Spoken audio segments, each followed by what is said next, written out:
بالله من الشيطان الرجيم بسم الله الرحمن الرحيم يا أيها الذين آمنوا ادخلوا في السلم كافة ولا تتبعوا خطوات الشيطان إنه لكم عدو مبين فإن زللتم من بعد ما جاءتكم البينات فاعلموا أن الله عزيز حكيم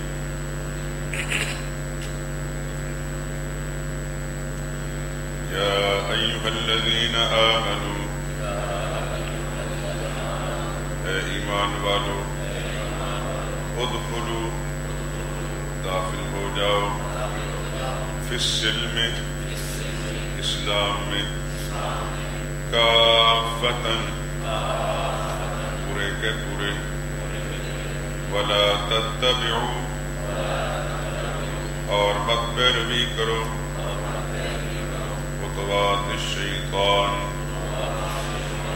شیطان کی انہ بلا شبہ لکم تمہارے لیے عدو مبین بڑا دشمن ہے فَإِن زَلَلْتُمْ پھر اگر تم پچھلنے لگو مِن بَعْدِ مَا جَاءَتْكُمُ الْبَيِّنَاتُ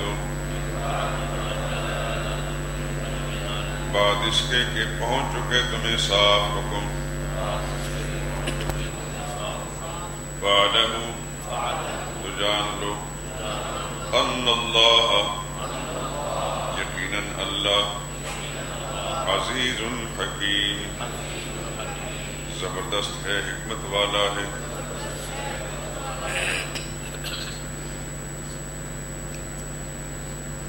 پچھلے درس میں آپ پڑھ چکے ہیں کہ ان آیات کریمہ میں کچھ جہاد کی ترغیبات ذکر کی گئی ہیں کل 7 ترغیبات ہیں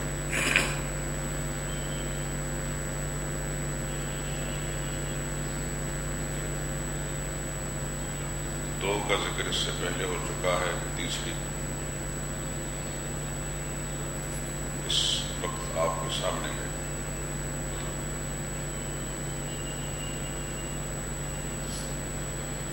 یا ایھا الذین آمنوا ادخلوا فی السلم کافۃ اے ایمان والو داخل ہو جاؤ اسلام میں پورے کے پورے ولا تتبعوا اور مت چلو مت پیروی کرو خطوات الشیطان شیطان کے قدموں کی شیطان کے قدموں پر نہ چلو وہ تمہارا بڑا دشمن ہے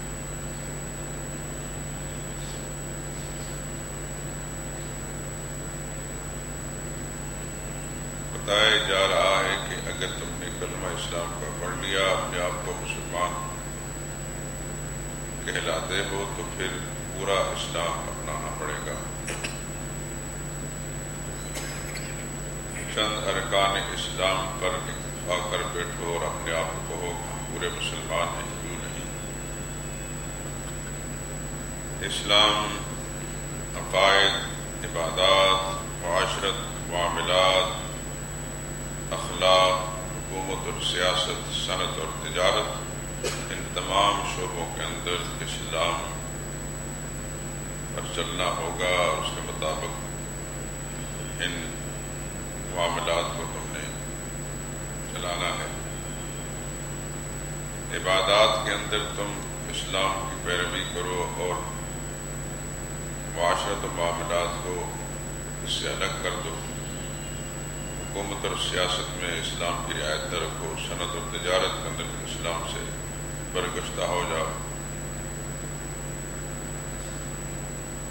عبادت والی زندگی اسلام کے مطابق ہو لیکن جب یعنی مسجد میں جاؤ تو نماز میں اسلام کے اصولوں کی پیروی کرو جب مسجد سے باہر نکلو تو اپنے آپ کو آزاد سمجھ لو زندگی کے مختلف شعبے قائم کر لو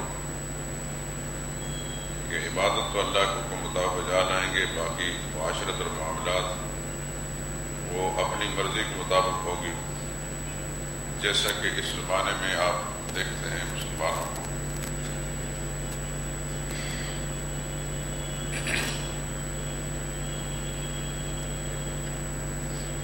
معاشرت بالکل غیر اسلامی ہے،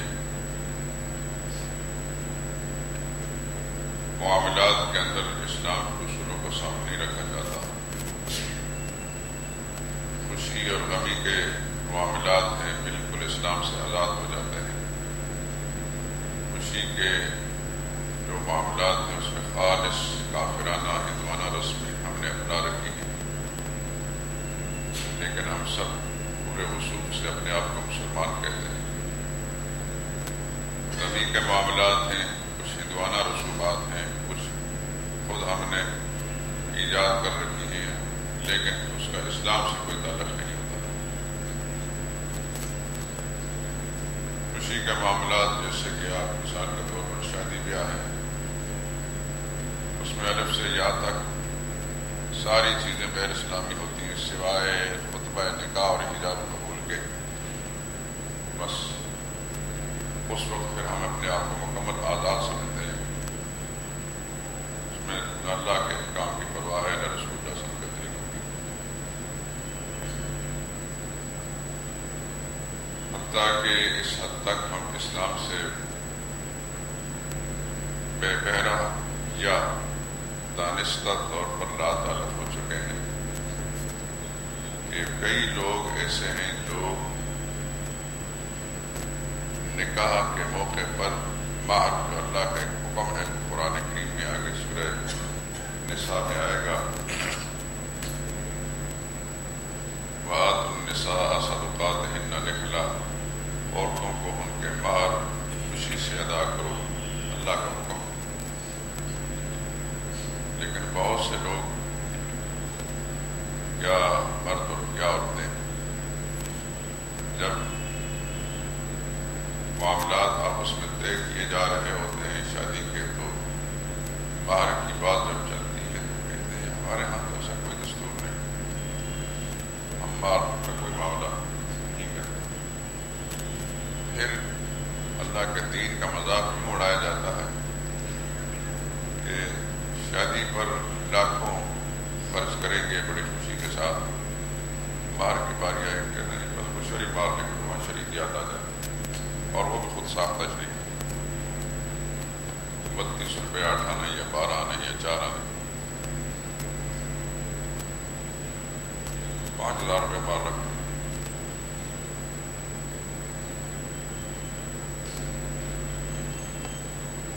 یہ مذاق ہے اللہ کے دین کے ساتھ۔ لیکن یہ یاد رکھیں، اور ہمارا تجربہ بھی ہے اور آپ بھی کریں گے، جس کام کی بنیاد میں اللہ کی نافرمانی ہوتی ہے اس کا انجام ہمیشہ خراب رہتا ہے۔ کبھی ایسا نہیں ہوا کہ اللہ کی نافرمانی کی بنیاد پر جو کام شروع کیا جائے تو وہ اچھے انجام سے چاہ۔ شروع میں جو باہمی ایک دوسرے کی مربت یا محبت کے اندر آ کر وہ سارے اصول نظر انداز کر دی جاتے ہیں، چند ہی دنوں کے بعد یا چند مہینوں کے بعد یا چند برسوں کے بعد جب بگاڑ پیدا ہوتا ہے تو پھر جب ادھر بھاگتے ہیں کہ ادھر بھاگتے ہیں، دیکھتے ہیں کہ نکاح فارم کے اندر ہم نے کیا لکھا تھا کیا نہیں لکھا تھا، وہ جب خالی دیکھتے ہیں تو پھر پچھتاتے ہیں۔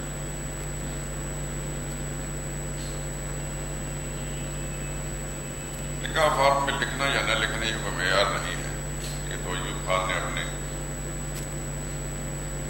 عاقبت کو تاریخ کرنے کے لیے سارا کام کیا تھا۔ اصل تو یہ شریعت کے ضابطے ہیں، شریعت کے اندر نکاح کے موقع پر مال ہے، اس کی کوئی مقدار متعین نہیں، مال چونکہ مرد نے ادا کرنا ہے، اس کی برداشت، اس کی قوت، اس کی صلاحیت، استعداد کو سامنے رکھ کر۔ ایک آدمی کروڑ پتی ہے، وہ کہے کہ اتنے 100-500 روپے مار رکھ مجھے مذاق کیا جا رہا ہے، اور ایک آدمی چند ہزار روپے ہی کماتا ہے اور اس پر مار رات دیا جائے کہ 2 لاکھ یا 4 لاکھ یا 5 لاکھ روپے مار رکھ، یہ بھی ظلم، اس کے اصولوں کے مطابق یہ دیکھا جائے کہ وہ برداشت کتنا کر سکتا ہے۔ اور مار دینا ہے، یاد رکھیں، کس نے دینا اور کس نے لینا یہ بالکل مذاق ہے۔ مار اس انداز سے متفرق کیا جائے کہ اس کو ادا کر دیا جائے نکاح کے موقع پر۔ دلہن کی ملکیت ہوتا ہے، وہ اپنے پاس رکھ لے، کسی کو دے دے، اس سے پوچھنے کا حق نہیں رکھتا، اس کی ملکیت ہے، مالک اپنی ملکیت میں جتنا چاہے تصرف کر سکتا ہے۔ دلہا اسے مانگ نہیں سکتا، اگر اس کو ضرورت ہے اس سے قرض لے کر، ہاں بعد میں وہ معاف کر دیتی ہے اپنی مرضی سے۔ ایسا پیار کا رشتہ، محبت کا تعلق قائم ہوتا ہے، وہ معاف کر دیتی ہے، اس کی مرضی ہے، وہ چھوڑ سکتی ہے۔ قرآن کریم میں ہے فَإِن لَكُمْ، اگر وہ عورتیں معاف کر دیں، دے دیں تم فَكُلُوهَا ہنیئًا مَرِیئًا، مزے کے ساتھ کھاؤ۔ آیت دیکھ لیں آپ تاکہ کبھی ضرورت پڑے تو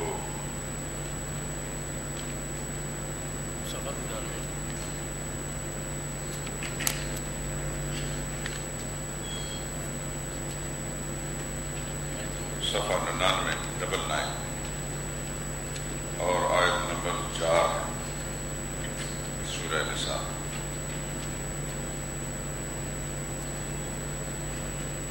وَآتُوا النِّسَاءَ، اور دے ڈالو عورتوں کو صدقاتہن، ان کے مال، نکلتاً خوشی سے۔ فَإِن طِبْنَ لَكُمْ، پھر اگر وہ اس میں سے کچھ چھوڑ دیں،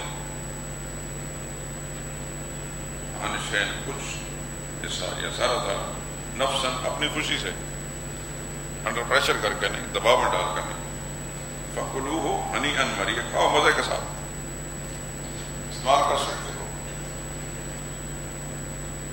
لیکن ہے اس کا حق۔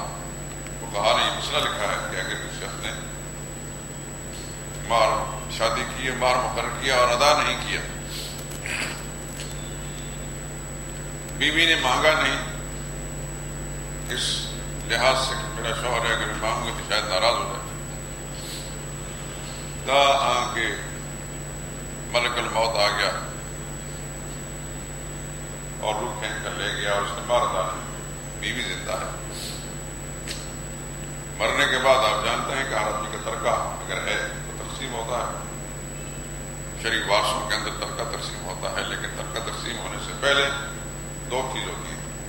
پہلے قرض، اگر اس کے ذمہ قرض ہے تو اس کے ٹوٹل مال میں سے قرض ادا کرو، پھر اس کی جو وصیت ہے، وصیت بھی جائز ہو، شریک وارثوں کو معلوم کرنے کی وصیت نہ ہو، وصیت کو پورا کیا جائے، لیکن وہ تہائی مال میں سے ہو، اور وصیت وارث کا ہی نہیں ہوتی، وارث کو تو اللہ حکم دے رہا ہے، اس کا حصہ دے رہا، وصیت ہمیشہ غیر وارث کے لیے۔ یہ دو کام کرنے کے بعد پھر اس کا ترکہ تقسیم کریں گے۔ فرض کرو کہ سب سے پہلے اس کے قرض ادا کرنے کی نوبت آئی، اور کسی کے قرض نہیں تھے سوائے بیوی کے مہر کے جو نہیں ادا کیا، اور اتنا ہی ترکہ تھا کہ جتنا بیوی کا مال تھا وہ سارے کا سارا بیوی لے جائے گی، سارے شریک وارث معلوم ہو جائیں گے، مرنے کے بعد معاف نہیں۔ یہ جو لوگ مار مقرر کر کے اللہ کے دین کا مذاق اڑاتے ہیں، یہ ایک منافقت ہے کہ اسلام کا نام بھی لیتے ہیں اور اسلام کے اصولوں کو مانتے بھی نہیں۔ کس نے دینا کس نے لینا، یہ ایک شیطانی خیال ہے۔ دینا لازمی ہے، یہ اللہ کا حکم ہے، قرآن کی آیت آپ کے سامنے۔ اللہ کو مانتے ہیں تو اللہ کی بھی ماننی، رسول اللہ کو مانتے ہیں رسول اللہ کی مانیں۔ جو رسول اللہ کو ماننے کا دعویٰ کرتا ہے لیکن ان کی بات نہیں مانتا، وہ منکر ہے، منافق ہے۔ اللہ کے ماننے کا دعویٰ کرتا ہے، اللہ کی بات نہیں مانتا، اللہ کے قرآن کے فیصلے نہیں مانتا، قرآن کا منکر ہے، وہ اللہ کا منکر ہے، وہ دھوکہ دے رہا ہے اپنے آپ کو بھی، لوگوں کو دھوکہ دے رہا ہے۔ منافق ایسا ہی انسان کو کہا جاتا ہے۔ حکم یہ ہے کہ اسلام میں پورے کے پورے داخل ہو جاؤ، صرف چند ارکان اسلام ہی پورا کر کے خوش نہ ہو جائے گا۔ صحیح مسلمان وہی ہے جو اسلام کے سارے ہی ضابطوں کو سمجھے اور ان کو پورا کرے۔ ایک نمونہ میں نے آپ کو سامنے عرض کر دیا. تو شادی بیاہ کے معاملات کے اندر جو اللہ کا حکم ہے مہر، اس کو تو نظر انداز کر دیا جاتا ہے. جو شیطانی فیصلے ہیں، ناچ گانا چرانوں تیل مہندی فلاں فلاں فلاں سارے خرافات، سارے ہندوانہ کام، ویڈیو بنانا، یہ سارے شیطانی کام اس کو ہر اہم پر سمجھاتا ہے. پوری شادی کے نظام کا دار مدار اس پر ہوتا ہے. ایک دوسرے سے بڑھ چڑھ کر پیسہ خرچ کیا جاتا ہے اپنی جھوٹی انا کو قائم رکھنے کے لیے یا اپنی ناک اونچی رکھنے کے لیے. اور وہ پیسہ جو بے پناہ لائٹنگ پر خرچ ہو رہا ہے اور بڑے بڑے کھلے میدانوں کے اندر ٹینٹ لگانے پر خرچ ہو رہا ہے، اور پھر وہ سارے جتنے اللہ تعالیٰ نے خرچ ہو رہا ہے، اس پیسے کو معاشرے کے وہ جو پسے ہوئے لوگ، کہ اللہ تعالیٰ نے ہر مسلمان کا دوسرے مسلمان کے ساتھ حق وابستہ کیا ہے.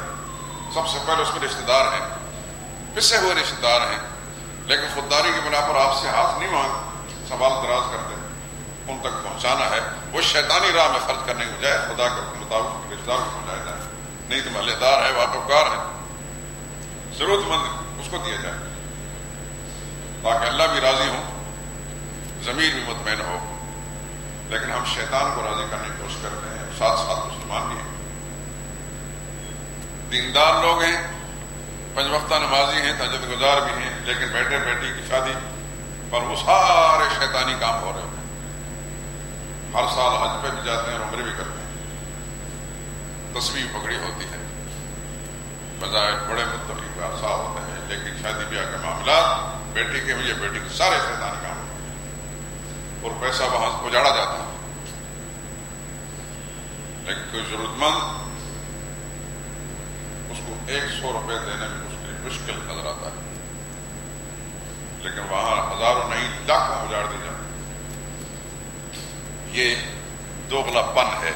اللہ یہ فرماتے ہیں دوغلا پن اختیار نہ کرو، ادخلوا فی السلم کافہ. اسلام میں آئے ہو تو پھر پورے اسلام میں آؤ، پورے اسلام کو اپناؤ. اور پورے کے پورے اسلام میں آنے کا مطلب ہے کہ تمہارے پیر کا ناخن لے کر سر کی چوٹھی تک تمام جسم کا سارا حصہ، اور اندر اور باہر ظاہری اعضاء بھی، ہاتھ اور پیر، آنکھ، ناک، کان، زبان، اور تمہارا اندر دل اور دماغ، یہ سارے کے سارے اسلام کے مطابق. ظاہر میں تم نے ایک کام اسلام کے مطابق کیا اپنے عمل سے، لیکن دل مطمئن نہیں اس پر، بعد میں ناخواستہ کیا. یہ مسلمانی کی صرف معاشرے کی مجبوریاں، جکڑ بندیاں جو ہیں انہیں کو سامنے رکھ کر کے ہم ایسا کریں گے تو لوگ شاید ہم پر کوئی فتویٰ نہ لگا دیں، لیکن دل مانتا نہیں. یہ نہیں، پورے کے پورے اسلام میں داخل ہونے کے یہ اس آیت کے 2 معنی ہیں. ایک تو یہ کہ تمہارا پورا وجود اندر باہر سے اسلام کے مطابق، اندر سے تمہارا دل دماغ بھی اور تمہارے اعضاء و جوارح بھی. اور دوسرا یہ کہ الف سے یا تک سارے کے سارے اسلام کے تمام احکام کا ان کا تعلق ایک عقائد سے ہے، عبادات سے ہے، معاشرت سے ہے، معاملات سے ہے، اخلاق سے ہے، حکومت اور سیاست سے ہے، صنعت اور تجارت سے ہے. یہ تمام شعبہ ہے زندگی انسان کے، ان سب کے اندر اسلام کی رعایت رکھنی. یہ نہیں کہ دکان کھولی ہے، کاروبار آتا ہے، وہاں ریسپشن پر کوئی خوبصورت نوجوان لڑکی رکھی گاہکوں کو کھینچنے کے لیے. ماشاء اللہ مسلمان ہیں، کیا یہ کام لڑکے نہیں کر سکتے؟ اگر یہ وسوسہ آتا ہے کہ جناب پھر لڑکیاں بڑی مجبور محتاج ہوتی ہیں، تو مجبوری محتاج کو یہیں لا کر لوگوں کی نکاحوں کا مرکز بنانا ہے. یہ پیسے بغیر کسی وجہ کے کو نہیں پہنچا سکتے.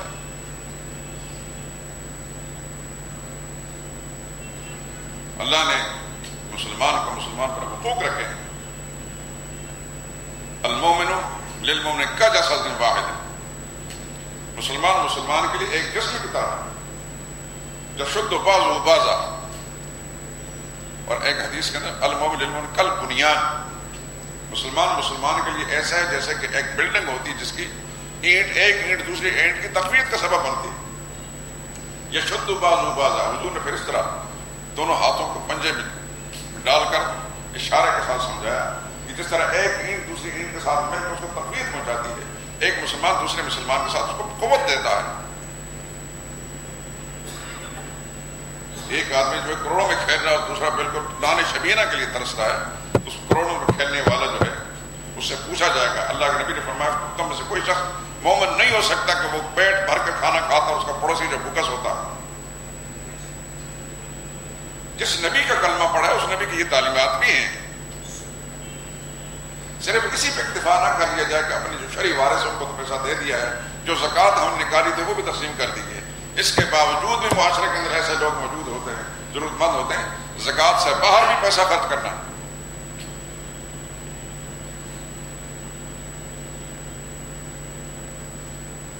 اسی چیز کو سامنے کر رسول اللہ نے فرمایا کہ مسلمان کا پڑوسی بھوکا سوئے اور مسلمان پیٹ بھر کر سوئے، وہ مسلمان نہیں ہے۔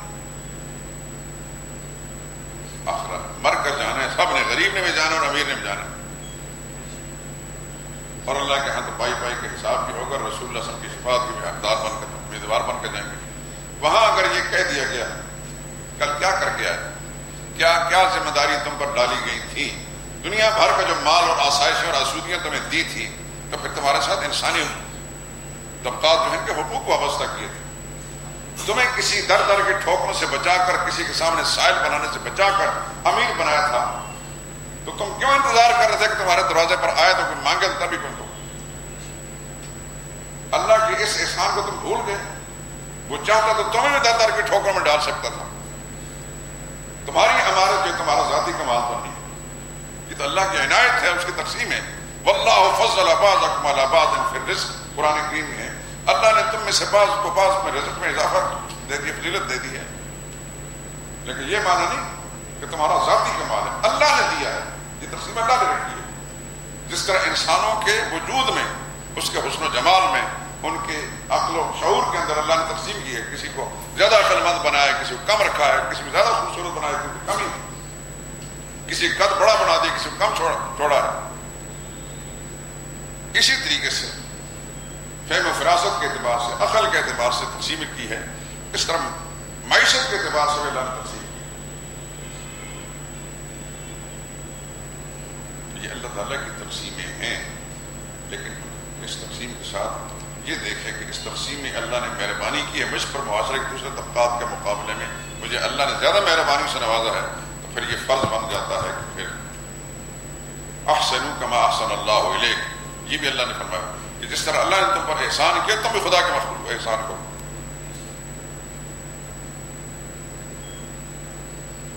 کرو مہربانی تم اہل زمین پر، خدا مہربان ہوگا عرش بری پر۔ اور آج کے اس معاشرے میں جہاں ہم جی رہے ہیں، اس قدر تفاوت ہے، طبقاتی تفاوت ہے، کسی انسان کو دو وقت کی روٹی میسر نہیں۔ سچی بات یہ ہے کہ ہمیں یہاں رہ کر، چونکہ بے روک ٹوک معاشرے کا ہر انسان ہم سے بات کر لیتا ہے، کوئی رکاوٹ نہیں، کوئی چوکیدار نہیں، کوئی ہٹو بچوں کا نظام نہیں، اپنے دل کی باتیں لوگ بتا دیتے ہیں، اور اس ذریعے سے ہمیں لوگوں کے حالات معلوم ہو جاتے ہیں۔ بڑا ہی دکھ ہوتا ہے کہ اللہ، کچھ لوگوں کے دولت ان کا کوئی اندازہ نہیں، ان کے کتے مکھن کھاتے ہیں، کتوں کو چومتے ہیں، اور انسانی طبقات جو ہے بھوکے سوتے ہیں، بھوک سے مر جاتے ہیں۔ اس ملک کے اندر یہ معاملات اتنے زیادہ ہیں کہ اس کی کوئی مثال ہوئے زمین میں نہیں۔ جتنے بھوک اور افلاس سے جتنے لوگ یہاں مرتے ہیں، اور یہاں کا میڈیا جس کو ہائی لائٹ کرتا ہے، وہ بھی 100 میں 2 بھی نہیں ہوتا، 100 میں 2 بھی نہیں ہوتا، 98% کو بالکل نظر انداز کر دیا جاتا ہے۔ لیکن اس کے باوجود یہاں کا جو مقتدر طبقہ ہے، اور یہاں کا جو متمول طبقہ ہے، اس کے کان پر کیوں نہیں ہے؟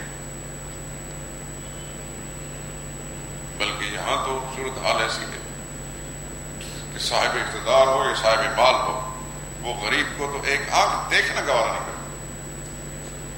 اس سے نفرت کرتا ہے، اس کو اپنے دروازے کے قریب نہیں چھوڑتا۔ تو راجا کے چوکیدار کے چل ہٹ. جو یہ بڑی بڑی شادیاں ہوتی ہیں ان شادیوں پر باہر انہوں نے چوبدار کھڑے کر رکھے ہوتے ہیں. کوئی غریب خان کو بھوکا اس طرف اس کو جانے کی اجازت نہیں ہوتی. وہ لوگ وہی آتے ہیں جو پیٹ بھرے ہوئے ہوتے ہیں, جو امیر ہوتے ہیں, جو تعلق والے ہوتے ہیں. اللہ کے نبی نے فرمایا ایسا کھانا بدترین کھانا ہے جس کے اندر اغنیاء کو بلایا جائے اور فقراء کو دھتکار دیا جائے. ایسے کھانے کو شر الولیمہ اللہ کے نبی بدترین ولیمہ وہ ہے کہ جس کو اغنیاء, جس میں دولت مندوں کو بلایا جائے اور غریبوں کو دھتکار دیا جائے. یہ اسلام نہیں ہے. اسلام وہی ہے کہ اس کے الف سے لے کے یا تک اسلام کے ہر بات کو مانا جائے, تسلیم کیا جائے, اپنایا جائے تو تبھی مسلمانی ہوتی ہے. ادخلوا فی السلم, اے ایمان والو, یعنی اے ایمان کے دعوے دارو. ایمان والوں سے مراد یہ کہ ایمان کے دعوے دارو, کیونکہ اگر کوئی بات اسلام کی چھوڑتا ہے اور کوئی اپناتا ہے تو وہ مومن ہے نہیں, وہ صرف دعوے دار ہے. اے ایمان کے دعوے دارو, ادخلوا, داخل ہو جاؤ, فی السلم, اسلام میں, پورے کے پورے.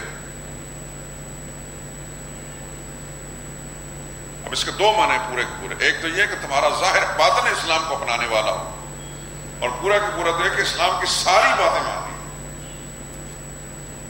جس میں نماز ہے, روزہ ہے, زکوٰۃ ہے, حج ہے, قربانی ہے, اور پھر اسلام کی سب سے بلند ترین چوٹی جہاد فی سبیل اللہ ہے. یہ ترغیبی جہاد جس کو آج تقریباً دنیا بھر کے مسلمان نظر انداز کر چکے ہیں. یہ بھی نبی کریم صلی اللہ علیہ وسلم کی نبوت کی تقریباً آدھی زندگی جہاد میں گزری. 10 سالہ دور مدینہ طیبہ کا سارا جہاد گزری. لیکن نبی کا کلمہ پڑھنے والا مسلمان اور مسلمان حاکم وہ اس سے نفرت کرتا ہے, اس کو دہشت گردی کہتا ہے. اور ایسا پروپیگنڈا کیا گیا کہ ایک عام مسلمان نوجوان جو اسلام کا دشمن دل سے نہیں ہے, لیکن اتنا اس کے دل و دماغ کو اس منفی پروپیگنڈے نے متاثر کیا ہے کہ وہ جہاد کا لفظ سننا گوارا نہیں کرتا, کیونکہ اس تواتر کے ساتھ جہاد کی مخالفت کی گئی یہود و نصارہ کی خوشنودی کی خاطر کہ اب ہر شخص جہاد کو دہشت گردی کہتا ہے. گویا ہماری ذمہ داری ہے ہی نہیں. ہماری ذمہ داری میں جب جہاد نکلے گا تو پھر غلامی آئے گی اس کی نحوست میں. یاد رکھیں, جب تک مسلمانوں کے اندر جہاد کا عمل تھا, مسلمان غالب آتے تھے, تھوڑے ہو کر بھی, تعداد میں تھوڑے, وسائل میں تھوڑے ہو کر مسلمان غالب آتے تھے. جب جہاد چھوڑ دو غلامی میں آئے. 800 سال تک برصغیر پاک و ہند کے اندر, اس پورے خطے کے اندر مسلمانوں نے حکومت کی 800 سال تک. اور پھر جب جہاد چھوڑا, کفر کے مراسم کو اپنایا, اسلام سے برگشتہ ہوتے گئے, پھر خدا کی پھٹکار یہ پڑی کہ 150 سال تک 7 سمندر پار سے انگریز آ کے اس ملک پر قابض ہوا, تجارت کرنے آیا تھا, اس ملک کا وارث بن بیٹھا, اور مسلمان ذلیل اور خوار ہوئے, ذلت و خواری ان کا مقدر بن گئے. کیا کیا ہوتا رہا, ایک ایسی بڑی تلخ داستان. اور اسی ذلت و خواری کی ایک مثال, ایک اس کی جھلکی یہ ہے کہ جس میں تقسیم ہوا پاکستان, تو پوری کی پوری گاڑیاں وہاں سے جو ہجرت کر کے آیا تھا, گاڑیاں کٹ گئی. 50,000 سے زیادہ مسلمان نوجوان لڑکیاں سکھوں کم سے کم اپنی کے بچے جان کے, کچھ زندہ ہوں گی, کوئی مر گئی. مسلمان کی غیرت اس انداز سے ختم نہیں. پیغمبر کے طریقوں کے جب انسان چھوڑتا ہے, سیدنا صدیق اکبر رضی اللہ تعالیٰ عنہ سے روایت ہے کہ سن لیں اور آپ کے دل, اپنے دل پر اس طرح نقش کر لیں. باہر نکل کر آپ کیا سنتے ہیں اور کیا دیکھتے ہیں اور کیا پڑھتے ہیں اس کی پرواہ نہ کریں. اپنا معاملہ اس خالق کی کائنات جس نے بنایا ہے, پیدا کیا ہے, جو آپ کو کھلا رہا ہے, جس کی سانس استعمال کر اس زمین پہ چل رہے ہیں, اسی کے ساتھ واپس جا کر اس کے ساتھ معاملہ کرنا ہے. اذا تبایعتم بالعینہ, صدیق اکبر رضی اللہ تعالیٰ عنہ سے روایت ہے, لوگوں جب تم صرف کاروبار میں لگ گئے, دکانداری کرنے لگ گئے, وَأَخَذْتُمْ أَذْنَابَ الْبَقَرِ، یا کھیتی باڑی میں لگ گئے، زمیندارہ کرنے شروع کر دیا. وَرَضِيتُمْ بِالزَّرْعِ، اور اسی کھیتی باڑی کو تم نے اپنی کامیابی کا زینہ سمجھا. وَتَرَكْتُمُ الْجِهَادَ، اور جہاد کو چھوڑ بیٹھے. سَلَّطَ اللَّهُ عَلَيْكُمْ ذُلًّا، پھر اللہ تم پر ایک ذلت مسلط کرے گا. لا ينزعه، اس ذلت کو اس وقت تک تم سے نہیں ہٹائے گا حتیٰ ترجعوا إلی دینکم، جب تک اپنے دین پر واپس چل جائے. دین سے مراد یہ توحید ہے، اللہ کی راہ میں جہاد کرنا. اس وقت عملی طور پر پوری دنیا کے مسلمان اس کیفیت میں مبتلا ہے، لیکن ہم ایسے کچھ عجیب لوگ ہو چکے ہیں کہ ٹس سے بس نہیں ہوتے. یہ ذلت و خواری ہمارا مقدر بن کے، اور ہم ایسا لگتا ہے کہ ہم اپنی ورث اولادوں کو، آنے والی نسلوں کو ورثے میں دے کر جائیں گے. یہ ذلت و خواری نہیں جاگتے. مطمئن ہیں ہم، وہ نوکر ملازم ہیں تو اس پر مطمئن ہیں، جو کاروبار کر رہا ہے تو اس پر مطمئن ہیں. ہمارا حاشیہ خیال کے اندر بھی یہ تصور موجود ہے. تو پھر اس کے لیے اختیار کماتا دین و تدان، جیسا کرو گے ویسا بھرو گے. میں نے عرض کیا کہ رسول اللہ صلی اللہ علیہ وسلم کے تقریباً آدھی زندگی جہاد سے عبارت ہے. امام الانبیاء صلی اللہ علیہ وسلم، ہم اس بات کو مانتے ہیں. کیا معاذ اللہ وہ دیوانے تھے؟ انہیں چین اور سکون اچھا نہیں لگتا تھا؟ یاد رکھیں، میرے یہ جملے یاد رکھنا، اسلام کی شوکت، اسلام کا رعب، اسلام کا دبدبہ صرف جہاد کے اندر ہے. نہ نماز میں ہے، نہ روزے میں ہے، نہ زکوٰۃ میں ہے، نہ قربانی میں، نہ حج کا طواف کے اندر. مسلمان کا غلبہ اور مسلمان کا رعب دنیا کے اندر قائم ہوا ہے، پہلے بھی اور آج بھی صرف جہاد سے. باقی دنیا کے کتے کیا بھونکتے ہیں؟ کتے بھونکتے رہتے ہیں اور قافلے چلتے رہتے ہیں، قافلے کبھی لڑتے ہیں. اپنے دل اور دماغ کو مکمل طور پر اللہ اس کے رسول کے حکموں کے مطابق بنا لیجیے، اور اللہ توفیق دے تو اپنی نسلوں کے اندر، اپنی اولادوں کے اندر بھی یہ بات منتقل کریں، ان کا ذہن بھی خالی نہ رہے. اس لیے کہ جن تعلیمی اداروں کے اندر آپ کے بچے پڑھتے ہیں، وہاں سلو پوائزن کے طور پر بڑے لطیف انداز سے ان میں الہاد اور بے دینی، اسلام بیزاری، اسلام کی بغاوت، اللہ رسول سے لا تعلقی سکھائی جا رہی ہے. اللہ ماشاء اللہ. آپ یہ نہیں سوچتے کیا میتھ کا جو پریکٹیکل ہوتا ہے، سائنس کا ہوتا ہے کہ نہیں ہوتا آپ کے اسکولوں کالجوں کا؟ آپ نے پڑھا اسکول؟ کیا پڑھا؟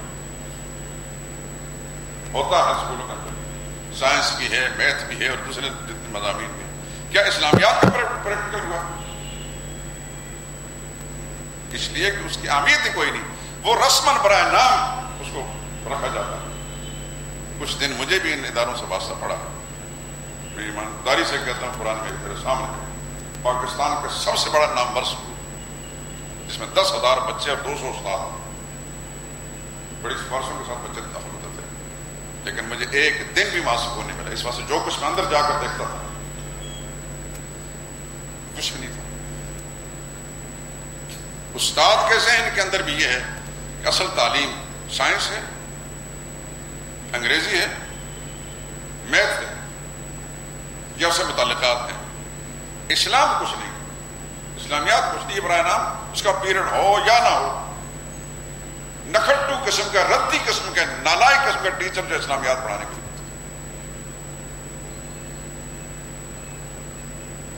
یہ اس ملک کے اندر ہو رہا ہے جو کلمے کے نام پر بنایا گیا. کروڑ کا بجٹ تعلیم کے لیے ہے. کون سی تعلیم؟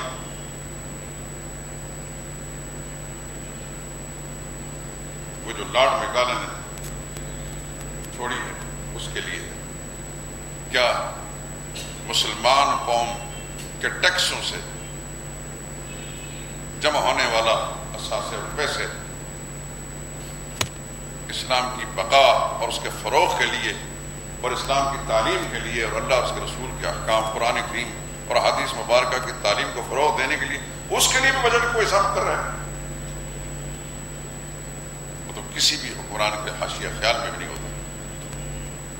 لیکن کما تکون کما ذالک یؤمر علیکم، جیسے تم ہو گئے ویسے حکمران مسلط کیے جائیں گے. جو کچھ ہمارے ساتھ ہو رہا ہے یہ ہمارا اپنا کیا تھا. اللہ فرماتے ہیں کذالک نولی بعض الظالمین بعضا بما كانوا یکسبون، ہم ظالموں پر ظالموں کو مسلط کر لیتے ہیں کہ اعمال کا نتیجہ ہوتا ہے. غرض اس وقت میری کچھ طبیعت آج مغرب کے بعد سے کچھ خراب ہے، لیکن میں درس کے ناغے سے بچنے کے لیے اس دفعہ ایک آیت پر اتفاق کرتا ہوں. ایمان والو یعنی ایمان کے دعوے داروں اسلام میں پورے کے پورے داخل ہوتا، آدھے نہیں. زندگی کچھ حصے تم نے تقسیم کر رکھے ہیں. مسجد کے اندر تو اسلام کے مطابق ہوں گے اور دکان میں اسلام کے مطابق نہیں، شادی بیاہ میں اسلام کے مطابق نہیں، دیگر معاملات میں اسلام سے بالکل آزاد ہو جاؤ. یہ نہیں. ولا تتبعوا خطوات الشیطان، شیطان کے پیروی مت کرو. انہ لکم عدو مبین، وہ تمہارا کھلا دشمن ہے. میں کیسے کیسے وساوس تمہارے دلوں میں ڈال کر کہاں کہاں لے. تمہیں کہیں گے یہ مولوی تو بالکل فرسودہ خیال قسم لوگ ہیں، یہ ترقی کے دشمن ہیں. پتہ نہیں کیا کیا وسوسے ڈالے گا. وہاں اللہ کا فیصلہ اسی جگہ ہے. مسلمان وہی ہے جو اللہ اس کے رسول کے پورے احکام کو دل و جان سے تسلیم کرتا ہے اور پھر عملی زندگی میں اس کو اپناتا ہے. اور اس کی مثال اس دھرتی پر رسول اللہ کے غلام صحابہ کرام نے قائم کر کے دکھا دی اور اپنی برتری بھی قائم کی. جب تک نبی کے نقش قدم پر چلتے رہے دنیا کوئی قوت میلی آنکھ سے نہیں دیکھ سکتی تھی. جب مسلمان نے پیغمبر کا راستہ چھوڑا تو مسلمان ذلت اور خواری اور غلامی اس کا مقدر بن گئی. باقی بات انشاءاللہ پھر کریں گے. سبحانک اللہم و بحمدک، لا الہ الا انت.